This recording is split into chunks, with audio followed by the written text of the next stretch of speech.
Hey there everyone, this is DragonRebelRose. I'm back with another video.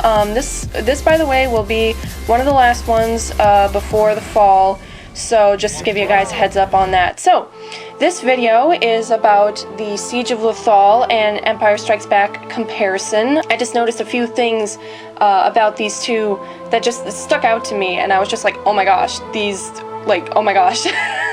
There's so much similarity between these two, and I just had to point them out and show it to you guys. So, first thing I wanted to mention are just some minor points. Firstly, this is the first time we either see or hear Monster Mash. The Emperor.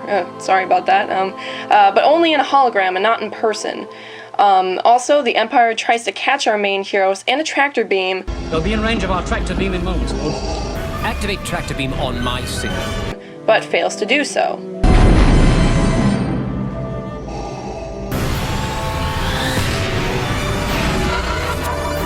And a high-ranking Imperial officer or some kind of official is killed by Darth Vader for either betrayal or the poor attempts at doing their job. You have failed me for the last time, Admiral.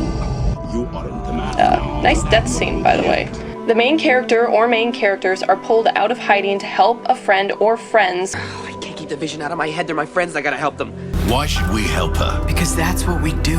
Help those who can't help themselves. But ultimately, it's... you want to take this one, Admiral? It's a trap! No, don't hit the trap! Hit the trap! Thank you. There's also that part where the main character or characters try to buy time for the rebel fleet to evacuate. You'll have to keep that fighter occupied.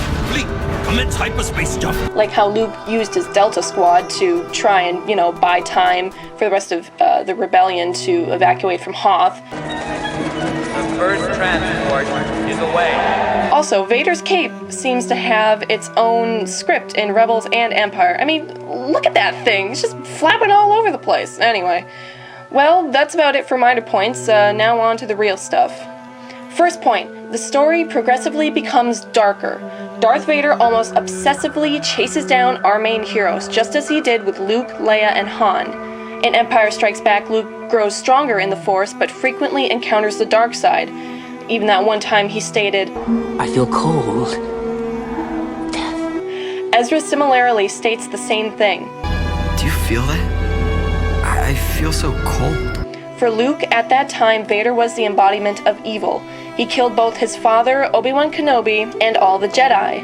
You are beaten. It is useless to resist. Don't let yourself be destroyed as Obi-Wan did. For Ezra, Vader is equally an embodiment of evil, seeing as how he killed Minister Tua, burned Tarkin Town, and nearly killed both him, Kanan, and Sabine. The story also begins to hint more towards the romantic side of the story like it was in Empire Strikes Back. In Empire Strikes Back, Han and Leia begin to grow closer and eventually realize that they love each other.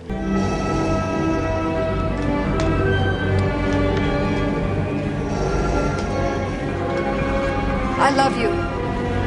I know. Both doing what they can to protect or attempt to save the other. In Rebels, we see that there are dynamics between Ezra and Sabine and Kanan and Hera. In Siege of Lothal, we see more of Kanan and Hera, specifically that part after Minister Tua begs the rebels for help to escape Lothal. They stand in the middle of the hallway bickering and whatnot. You can't just tell Chopper to project a hologram in a secret debriefing without authorization. Leia mentions to Han that he is needed in the rebellion. Han, we need you. Come on. You want me to stay because of the way you feel about me? Yes, you're a great help to us. You're a natural leader. Hera similarly tells Kanan that they are also needed for the rebellion. We are fighting a bigger fight, but it's still the right fight. As of right now, there still isn't much going on for Ezra and Sabine. However, I think that may happen later on in the season, mostly because Ezra is really maturing and growing up, and because Sabine has shown a weak spot for him in gathering forces and in other episodes. The music also shows similarities to Empire Strikes Back, especially in the beginning space battle of Siege of Lothal.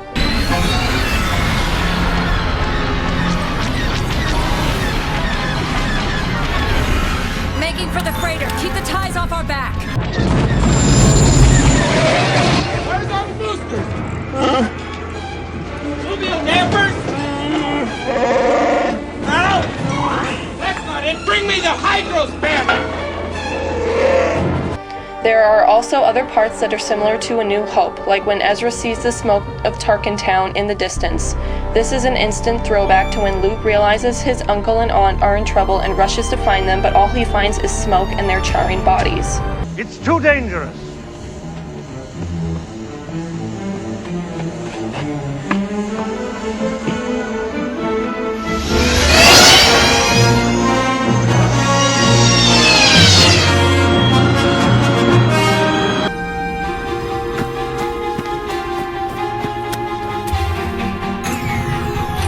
Kid, just let him go, Zeb.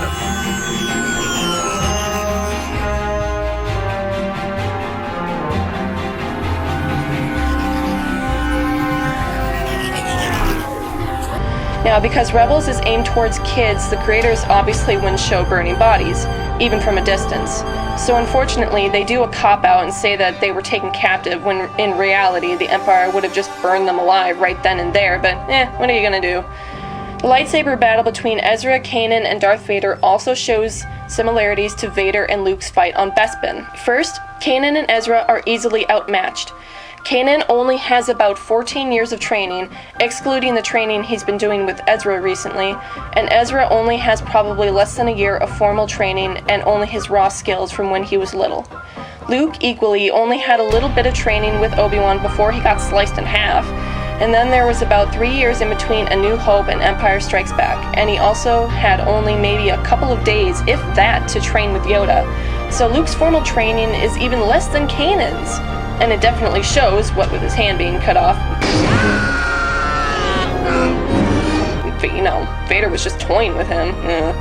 So it actually makes sense that Kanan and Ezra survived, because Kanan had more formal training than either Luke or Ezra, so he could easily combat Vader and protect his Padawan at the same time. Also, there was 2 of them against Vader and Luke was by himself, so yeah. Also, a minor point is when Vader whacks Kanan on his shoulder guard, Luke did the same thing to Vader, and on the same spot too!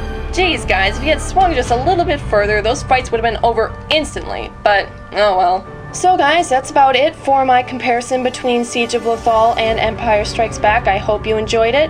Personally, this is just something that I like to do. I like to compare 2 things together, usually when they're relating to the same subject. You know, both of these are Star Wars, so it's totally okay. But sometimes I do compare other things that are totally opposite, and you know, but oh well. So anyway, I hope you guys enjoyed it, and we'll see you guys in the next one.